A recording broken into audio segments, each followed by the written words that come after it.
ఆదరణీయులు, ఎల్లప్పుడూ బీసీల కోసం పోరాడుతూ వారి జీవితం అంతా కూడా బీసీల కోసమే అంకితం చేసిన రాజ్యసభ సభ్యులు ఆర్ కృష్ణయ్య గారు.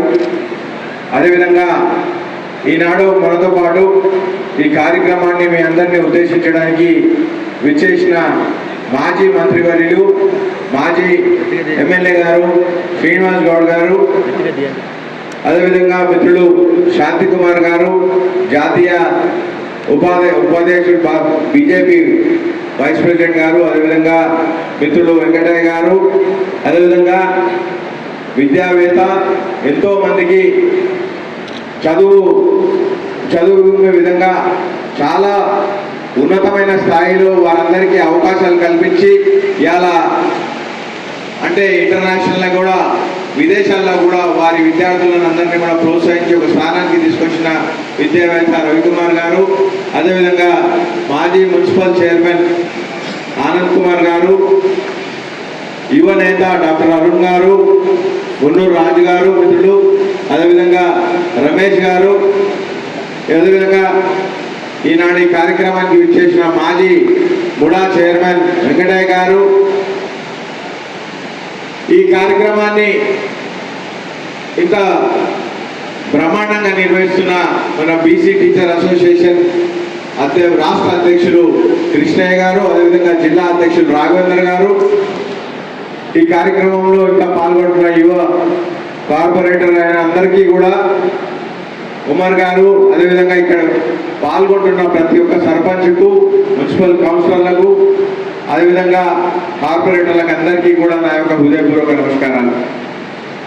ఈనాడు ఈ బీసీ టీచర్స్ అసోసియేషన్ ద్వారా ఏర్పాటు చేసిన ఈ సభ ఇది సామాన్య సభ కాదు. ఇది అందరి కూడా ఇలా సమాజంలో పెద్ద ఎత్తున సమాజ నిర్మాణంలో మీరంతా కూడా ముందుండి ఇలా సమాజ నిర్మాణం కోసం పనిచేస్తున్న బీసీ నాయకత్వానికి గౌరవించుకునే గొప్ప వేదిక.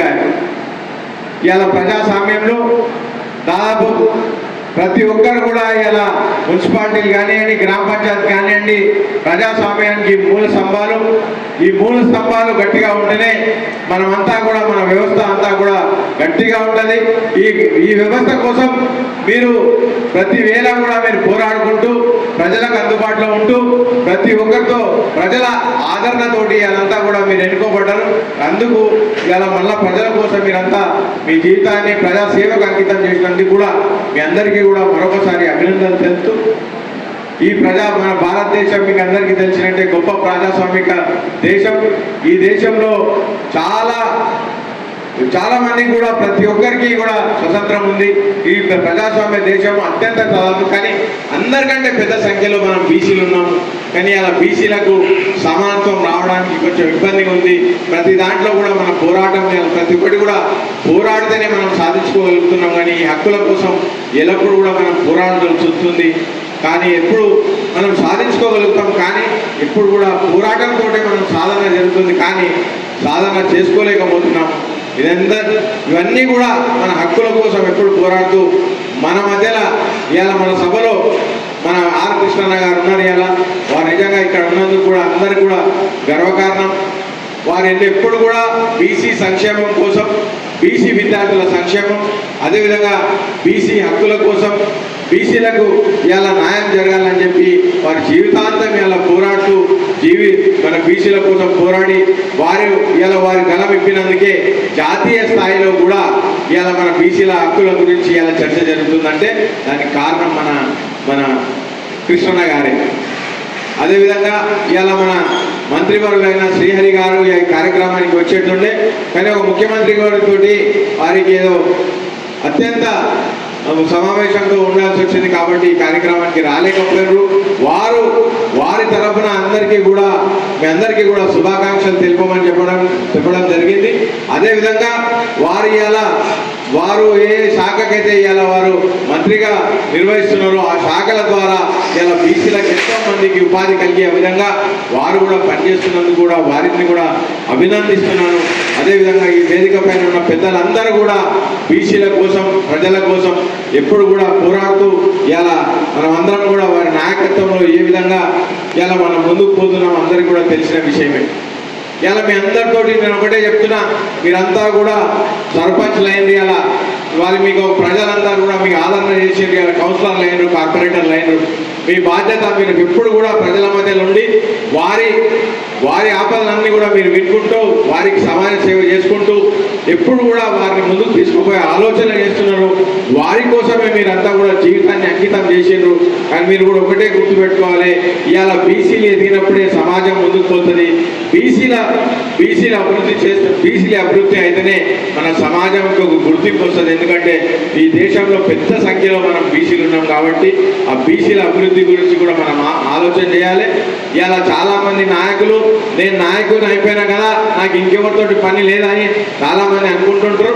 కానీ మనం ప్రతి ఒక్కరూ ఇలా ప్రజలందరూ కూడా మిమ్మల్ని గౌరవించి చేసిందంటే ఒకటేమో మీరుంటున్న పార్టీ అనుకోండి, లేకపోతే మా బీసీ నాయకుడు ఇక్కడ నిలబడ్డాడు కాబట్టి మేము బీసీ ఓటు వేయాలని చెప్పి కూడా ఇలా చాలామంది బీసీ వాదంతో కూడా ఓటు వేయడం జరిగింది.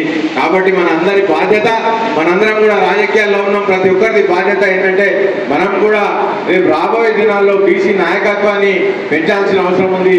యువతను రాజకీయాల్లోకి తీసుకురావాల్సిన అవసరం ఉంది.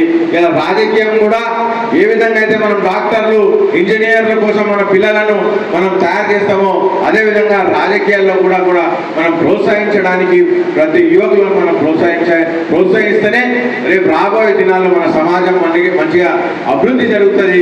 లేకపోతే ఏ విధంగా అయితే 75 సంవత్సరాల నుంచి మనం వెనుకబాటుతనంతో ఉన్నామో అదే వెనుకబాటు మనకు ఉంటుంది. అన్నీ మిగిలిపోయిన తర్వాత ఏదో మనకు వేసే కొంచెం మిగిలినవి మనకు ఇస్తారు కాబట్టి అటువంటి అవకాశాలు రాకుండా మనమే ఒకరికి ఇచ్చే స్థితిలో ఉండే విధంగా మనమంతా కూడా ఎదగాలని చెప్పి మీ అందరితోటి కోరుతున్నాను. మీకు అంతా భగవంతుడు ఒక మంచి అవకాశం కలిగించాడు. మీ అవకాశాన్ని తప్పకుండా మీరంతా కూడా వినియోగించుకోవాలి. అదేవిధంగా ఇలా బీసీ టీచర్స్ అసోసియేషన్ వారు కేవలం విద్యలోనే కాదు, మేము కూడా సమాజంలో నాయకులను తయారు చేయాలి, నాయకులను ప్రోత్సహించాలి. విద్య చెప్పడమే మా పని కాదు, మేము కూడా నాయకులను అందరినీ కూడా తయారు చేయాలి, ఒక మంచి సమాజం నిర్మించాలని చెప్పి కూడా ఇంత మంచి కార్యక్రమం ఇవాళ తీసుకొని మీ అందరికీ సన్మానం చేయడానికి కూడా నిజంగా కూడా అందరికీ కూడా గర్వకారణం. వారిని కూడా నేను ఈ వేదిక ద్వారా అభినందిస్తున్నాను. అదేవిధంగా మనకు అవకాశం వచ్చినప్పుడు ఇప్పుడు కూడా దాన్ని సద్వినియోగం చేసుకోవాలి. ఒకరికి అంటే కేవలం బీసీలకి అని కాదు, సమాజంలో ఉన్న ప్రతి వ్యక్తికి ఒక లీడర్ అయిన తర్వాత ఫస్ట్ మన కులం గురించి మన గురించి ప్రతి ఒక్కరు సమాజంలో ఉన్న ప్రతి ఒక్కరికి మేలు చేసే విధంగా ఒక లీడర్ పనిచేయాలి. అదేవిధంగా ఎన్నో సంవత్సరాల నుంచి మన బీసీలు వెనుకబడి ఉన్నారో వాళ్ళని కూడా పైకి తీసుకొచ్చే విధంగా ఒక సాయం చేస్తూ ముందుకు పోవాలి అని చెప్పి కూడా మీ అందరితో మనవి చేస్తూ నేను రాజకీయాల గురించి మాట్లాడాలనుకున్నాను. కానీ మన మిత్రుడు రమేష్ గారు రాహుల్ గాంధీ గారి గురించి మాట్లాడినప్పుడు చిన్న మాట మీకు చెప్పదలుచుకున్నాను. రాహుల్ గాంధీ గారు మన సమాజంలో ఎంతమంది ఉన్నారో వాళ్ళకందరికీ కూడా సమానమైన అవకాశాలు రావాలని చెప్పి కూడా వారి అలా దేశవ్యాప్తంగా పోరాటం చేస్తున్నారు. వారు ఒకటే నినాదంతో ముందుకెళ్తున్నారు. జిస్కి జిత్తి ఆబాది ఉస్కి ఉత్తి ఇసేదారి అనే నినాదంతో వారు ముందుకెళ్తున్నారు. వారు నాకు ఒక అవకాశం కలిగించారు. డిసిసి అధ్యక్షులుగా మొన్ననే కార్పొరేషన్ ఎలక్షన్లు అయినాయి.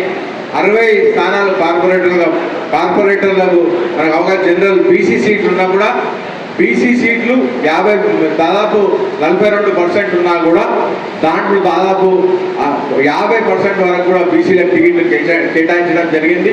ముఖ్యంగా మన మోస్ట్ బ్యాక్వర్డ్ క్లాసెస్ అయిన కుమారికి, విశ్వబ్రాహ్మణులకు, రజకులకు రాష్ట్రం మొత్తంలో ఏకైక నాయ బ్రాహ్మణ్కి, అదేవిధంగా జనరల్ స్థానంలో ఒక ఎస్సీకి, ఎస్టీకి సీట్లు కూడా నాకు అవకాశం వచ్చింది కాబట్టి నేను ఇవ్వడం జరిగింది.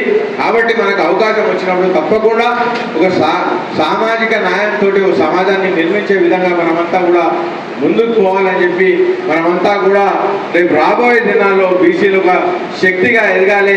మీరు చాలామంది వేదిక పైన మాట్లాడిన మాటలన్నీ కూడా ఏదో మనం ఉపన్యాసం ఇచ్చిందని చెప్పి భావించకుండా రేపు రాబోయే దినాల్లో దాన్ని మనం స్ఫూర్తిగా తీసుకొని ముందుకు సాగాలని చెప్పి మీ అందరితో కోరుతూ మీరంతా మీ నాయకత్వంలో మన ప్రాంతం, మన జిల్లా ఎంతో అభివృద్ధి చెందుతుందని ఆశిస్తూ అదేవిధంగా ఈ కార్యక్రమాన్ని చక్కగా ఏర్పాటు చేసిన నిర్వాహకులందరికీ కూడా అభినందనలు తెలుపుతూ ముగిస్తున్నాను.